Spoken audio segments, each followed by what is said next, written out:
What's up, people? What's up? Hope everyone is having a great day. Hope everyone is doing well. Shout out to all my YouTube fans that's been showing me love for the past couple of years. You know what I'm saying? That's continue sending me inbox questions, continue commenting on my YouTube videos, looking to get that million hit, and also collect that million, you know what I mean, $1 million paper. Yeah, man. What's up? So, of course, it's my daily videos where, I talk about different things that's going on in the media and going on in society. Of course, my boy, the dog DMX got arrested, for another charge, man. Drugs, driving, alcohol, that's always been his problem, man. So DMX is still in trouble, and I'm sorry to hear, but Mr. Darkman X, boy, Earl Simmons, whatever they call you, man, you gotta stay with it, man. You gotta, whatever is it that's going on in your personal life, you gotta handle that. Of course, what else is going on is this whole thing about Syria and that nerve gas situation, man. I spoke about it in one of my recent posts, but it's still on people's mind today. Many, they said probably thousands of people, got killed, because the government of Syria is using that nerve gas, and that is insane. Because when you see those videos on TV, you're seeing people trembling and all types of stuff. So, hey, that is some stuff. Of course, what else is going on in Egypt? They let that leader back out, he's a free man. I think his name is Hosni Mubarak, if I'm not mistaken. I know for the people who know about this stuff, they're going to send me, yes, this is the man's name. But, the leader that they deposed during that revolution that Egypt had is back out on the street, which is a little crazy. Which will probably have the world scratching their head like, yo, what happened? Thousands of people died so that this man could get out of office, for all that he's looted the Egyptian country and all that stuff. But now you're telling me that this guy is he's back on the road. Well, the Egyptian military said, well, he's just out and he's going to be under house arrest. But something about that picture just feels wrong, because when Saddam Hussein got out of Iraq, they hanged him, they were done with Saddam Hussein, so I don't know, what's the politics, so whatever it is, that's what's going on. I don't know how come he lived and Saddam Hussein died, but whatever it is what it is. But I hope that the situation in Egypt and in Syria gets back a little bit better, and all these refugees that's fleeing to Iran, Jordan, and the surrounding Middle Eastern countries, I hope that whole situation ends. Then moving on now, of course, to the wonderful woman who stopped that attack that was about to happen at a elementary school in Georgia, Atlanta, Georgia, rather, and it was great. She was able to disarm the gunman. When the gunman said, oh, he has this type of problem, she hit him up with this line: listen, I've been married for 35 years and my husband just left me. So, hey, life is tough on all of us. She even let the man know, like, listen, I love you too. And he was able to put down the gun.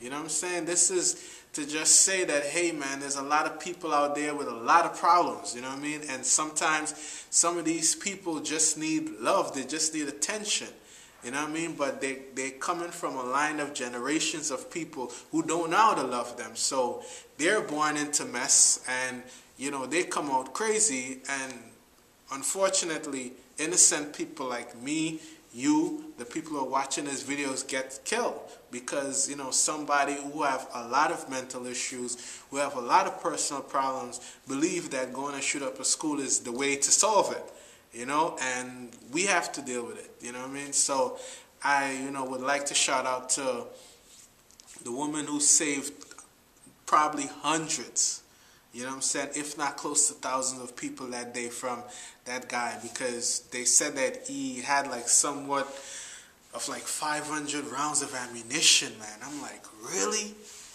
This was gonna be another Columbine, you know what I mean? This was gonna be another, shooting in Connecticut. I'm like, oh man, it's like you can't even leave your house. Really sad. And shout out to Sean Green again. The woman who basically got hit by a cab and her foot got cut. You know what I mean? Shout out to her, man. Like, listen.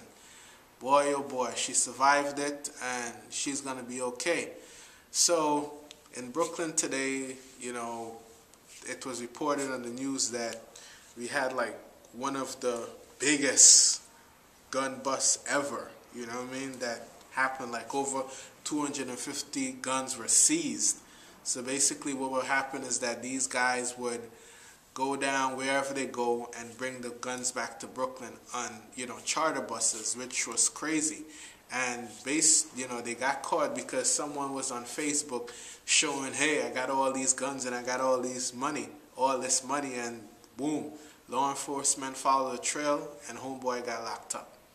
Biggest gun bust in New York City history. It is what it is, man. So I don't make the news. I just come and give it to you for the people who are out there and not, knowing what's going on. And, a little sidetrack in entertainment news. Simon Cowell, finally came forward and talked about, his pregnancy with his friend's wife, his best friend's wife, which is a little crazy, which is taboo.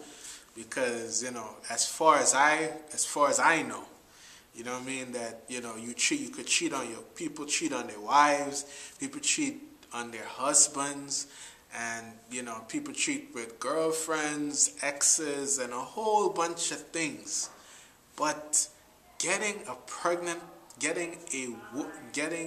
woman who's married pregnant, that's a whole different ball game. That's a whole different thing that I've never heard of. That's like taboo. You know what I mean? That's like what you just don't do. You know what I mean? Sleeping with a married woman and that married man, that's taboo. But getting a married woman pregnant, that's like, holy smokes. You know what I mean? But thank God, she finally got a divorce. And Simon Cowell and his wife or his mistress, whatever he's going to call her now, has been able to move on. And Simon's friend is okay. I think they say she got $2 million in the divorce settlement, but boy, oh boy, that's rough. Lindsay Lohan, of course, was on Oprah last Sunday. I watched the interview. It was a pretty decent interview. It was nice, to see that Lindsay Lohan is trying to get better and trying to, become a different person, and explain that she has a lot of problems and a lot of issues which never really got dealt with. She was an 18-year-old with $7 million in the bank, $7 million a movie. Like, that could create problems if you don't have anybody to control you, and the people around you are just there to live off of you. So that's a whole different, that you could see where she got a lot of problems. The one thing that I didn't like about the interview is that, it seemed like, Oprah wasn't, stepping her foot down during the interview and said, hey, what you're telling me is crazy. Because I've watched Oprah for the past 16 years, you know what I mean? So, I was a little surprised that Oprah wasn't more firm with her and tell her, listen, this is foolishness. But Oprah, lo and behold, the Oprah that I love so much, redeemed herself at the end of the interview and basically said, Lindsay, she told Oprah that she's about to go on a trip, and Oprah told her, listen, I don't think it's the right idea for you. You just came out of rehab, you should, relax. And I think it worked, and lo and behold, she didn't go on a trip. So that was, that's the Oprah I know, who was able to both listen to the story, but when people are telling her BS, be able to say, hey, what you're telling me doesn't make any sense, This might be your story, but, it doesn't make any sense. And subsequently after that interview, the one thing that I keep hating about the media and the blogs is that they're looking for problems with Lindsay Lohan. They're looking to find her, you know, in a compromising position. You know, all the blogs that I've read, whether it might be TMZ or this and that, it's like everybody's trying to find a story where there isn't a story. And I think for all the people that's blogging out there or whatever, at this point in time, you know, do like what Chelsea Handler on E! News did. Decide to like listen, Lindsay Lohan is off the radar right now. No more jokes. Just leave her alone for a little while. Just leave her alone for a little while. Let she get back in the game. You know, as Oprah said, it's not like if she's one of these females out here who just got famous. She actually has talent. She is the real deal. You know, so, you know, shout outs to Lindsay Lohan. I wish you the best, my dear. And, you know, I hope everything gets well with you. And, of course, you know, Mr. Kanye West is gonna supposedly, according to the blogs, this is not, you know, news, according to the blogs, supposedly he's gonna go on Kris Jenner's show. You know, the whole Kardashian situation, you know, it's one of them things where you're like, it's one of those things where you know, you talk about it because, hey, America wants to hear about it, but it's not necessarily something that would interest you.